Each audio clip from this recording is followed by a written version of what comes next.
Tonnerre d'applaudissements, ça fait longtemps qu'ils n'ont plus l'habitude des socialistes. Bonjour. Attention. Bonjour. Bonjour. Je vous en prie, prenez place. Bonjour. Cet accueil chaleureux. Ah, c'est bien, vous êtes obéissant, hein. Merci d'être là, Julien Drey. Merci à vous. Alors, vous êtes notre premier invité politique. Depuis le début de la saison, on se fait un peu les dents sur des acteurs, des auteurs.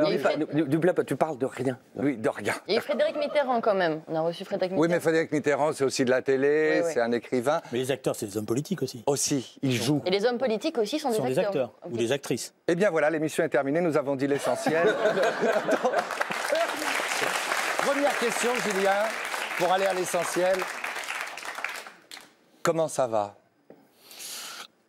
Il y a une formule qui dit que chaque matin, quand on se lève, passé un certain âge, si on a mal quelque part, c'est une bonne chose parce que ça veut dire qu'on est encore vivant. Donc comme j'ai un peu mal au genou, au dos, etc., ça va. D'accord. Voilà. C'est la grande fin. Mais réponds franchement. C'est un bon moyen de ne pas parler des rhumatismes au Parti Socialiste. Au contraire, c'est un moyen de parler que des rhumatismes. Il faut saisir la métaphore. Voilà ce que ça donnerait avec vous, par exemple. Peut-être. Ah, là, je suis plus gros. C'est horrible. Alors, avant de parler un petit peu du Parti Socialiste, parce que vous êtes là pour ça, vous ne regrettez... Oui, bah, j'essaie quand même. On ne parle pas tout de suite d'avenir. Est-ce que vous ne regrettez pas la stratégie présidentielle, les primaires socialistes? Si on faisait un petit retour dans le passé sur l'année qui vient de s'écouler. Vous voulez être cruel? Oui. Qu'est-ce que vous voulez que je vous dise? Qu'on a eu tort de faire des primaires que... Oui. Enfin, dites-moi ce que vous pensez, vous n'êtes pas obligé de m'obéir non plus. Non, je ne suis pas obéissant. Vous avez fait des primaires pour imiter les Américains? On a fait des primaires parce qu'on pensait que c'était la manière de réguler entre nous les conflits et finalement ça n'a pas bien marché. Ça ne veut pas dire d'ailleurs que l'idée des primaires est mauvaise. Je veux dire qu'on s'y est pris trop tard, qu'on les a mal organisées et que par ailleurs après il y avait des telles dissensions entre nous que les primaires n'ont pas levé ces dissensions. C'est le moins qu'on puisse dire. Et vous les avez souhaités? Oui, j'étais pour des primaires, depuis longtemps d'ailleurs, parce que je considérais que c'était une manière d'associer les militants, puis surtout tous les compagnons et compagnons de route de la gauche. Voilà. Sauf que là, les primaires ont profité à la gauche de la gauche, et puis d'ailleurs chez les Républicains, ils ont profité à la droite de la droite. Oui, parce que je pense que... Et finalement, ils ont profité à Macron. Voilà. Il vous a pris de vitesse. Alors avant de parler de la reconstruction du Parti Socialiste, de l'avenir qui vous tient tant à cœur, justement sur Emmanuel Macron, vous trouvez qu'il fait quand même des choses bien? On en parlera tout à l'heure quand on parlera de politique. Moi, là, j'ai une petite tendresse, tout le monde le sait, parce que je l'ai connu pas petit, c'est pas, il n'a jamais été petit, Emmanuel. Si, il était avec ses chariots à l'Élysée, voilà. Dire ah François, il est où le bureau? Voilà. Visiblement, il a bien observé les lieux. Oui. Et ça s'appelle un coup d'État. Non, je ne dirais pas ça comme ça, mais en tous les cas, c'est sûr qu'il a su profiter de toutes les opportunités, mais il y a une formule qui dit la force va à la force. C'est lui qui, à un moment donné, a représenté cette force. Il est Jedi, Il a été capable d'avoir la force en lui. Alors justement, sur les réformes du gouvernement Macron, est-ce que vous avez suivi la réforme du Code de la route? Oui. Alors, j'ai suivi, j'ai appris que... À ce propos, d'ailleurs, les motards et les automobilistes manifestent à partir d'aujourd'hui contre les limitations de vitesse. Et figurez-vous que le gouvernement va plus loin, même trop loin, je dirais, en mettant une limite à 130 km/h sur les autoroutes pour les hommes et 110 pour les femmes. Vous en pensez quoi? Alors qu'il veut mettre la femme en avant, tu vois, on met en avant l'égalité. Je pense que par les temps qui courent, je ne me serais pas engagé à faire des discriminations comme ça à l'égard des femmes, Cyril. C'est une petite... oui, évidemment, c'est une fake news, on regrette, on se flagelle de Paul de Saint-Cernin, notre case mensonge. Moi, j'y ai cru. Bon, il fait des erreurs, Macron, vous trouvez, quand même? C'est pas des erreurs. Après, il a ses convictions et il y a des désaccords. Je pense notamment que sur le plan de la fiscalité, il y a un désaccord réel. Et j'ai un désaccord sur sa conception qui est que les premiers de cordée tirent la cordée entière et la théorie qu'on appelle la théorie du ruissellement. C'est-à-dire plus les riches sont riches, plus ça redescend en bas. Vous n'y croyez pas, c'est pas vrai. Vous n'y croyez pas? Non, moi j'y crois à mort. Non, Christophe, on ne vous croit pas non plus. Moi, j'y crois vraiment. On va attirer les millionnaires, comme ça l'argent va ruisseler sur nous. C'est l'espace qui reste pour le Parti Socialiste, justement, d'avoir une fibre sociale plus prononcée que la sienne, parce que vous ne croyez pas au ruissellement? C'est un des éléments du débat politique, mais l'espoir d'après moi, le problème pour le Parti Socialiste aujourd'hui, c'est de reconstruire son identité dans un monde qui a profondément évolué. Alors, vous me permettez, parce que c'est une petite marotte, mais je vais y revenir. Vous avez une mondialisation qui prend la forme d'une numérisation. Oui.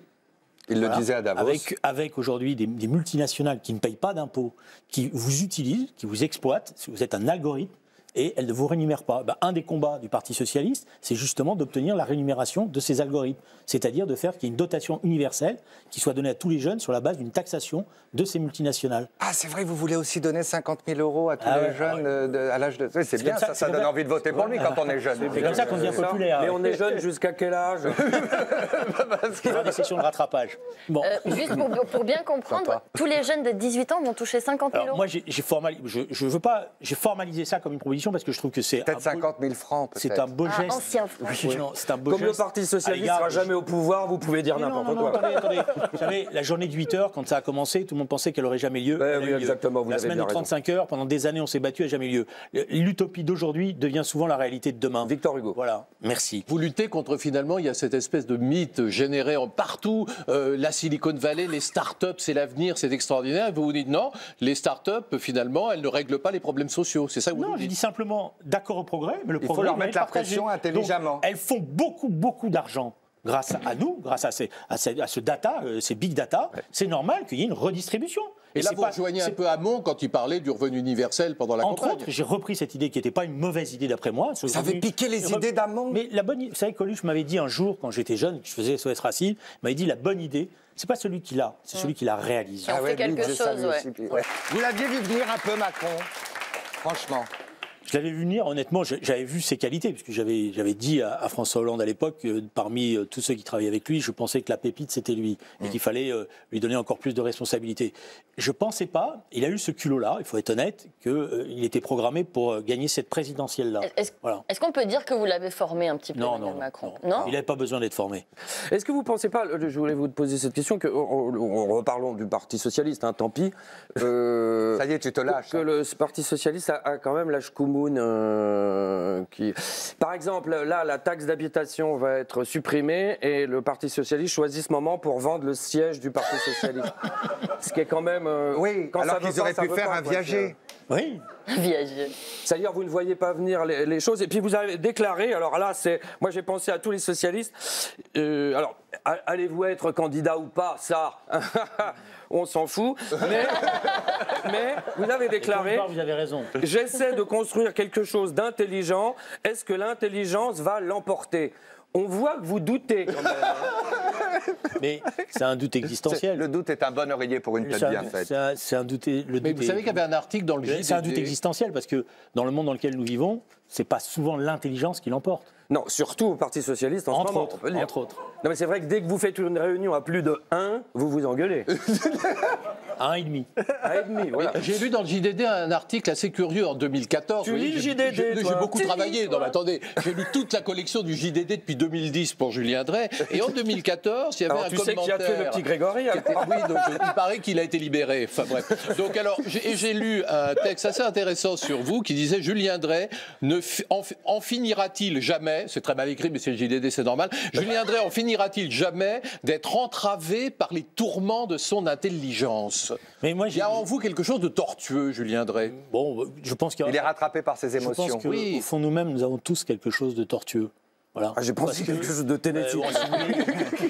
Voilà, donc il y a et celui qui ne doute pas, celui qui est droit dans ses bottes tout le temps, d'après moi, c'est un personnage peu intéressant. Parce qu'il y a la politique... Vous parlez de Macron, là. Il y a non, la il politique... parle d'extrémistes, plutôt. Non, mais il y a la politique, les idées dont vous parlez, puis il y a aussi le rapport humain, ce que vous aviez avec François Hollande. Quand vous dites de lui, ce qui a manqué au quinquennat de François Hollande, une âme, un sens, une direction. Ça s'appelle tirer à coups de mitrailleuse. Non, ça s'appelle essayer d'avoir une analyse lucide de pourquoi on a perdu. Donc il faut bien donner des explications. En 2012, le Parti socialiste dispose de tous les pouvoirs, de tous les leviers de pouvoir. En 2017, il vend son siège et il se pose des questions existentielles. Si on n'est pas, dans ce moment-là, lucide sur ce qui s'est passé, sur pourquoi on en est arrivé là, et comment on essaye de se projeter dans l'avenir, on peut faire des rafistolages. C'est un des éléments de la discussion que nous avons en ce moment. Je vois bien que certains sont tentés de se dire c'est un mauvais moment à passer, on serre les rangs, on serre les coudes, et puis le soleil va toujours revenir parce qu'il y a toujours une sortie du tunnel. Mais des fois, le tunnel peut être très très long. Merci pour ce constat lucide.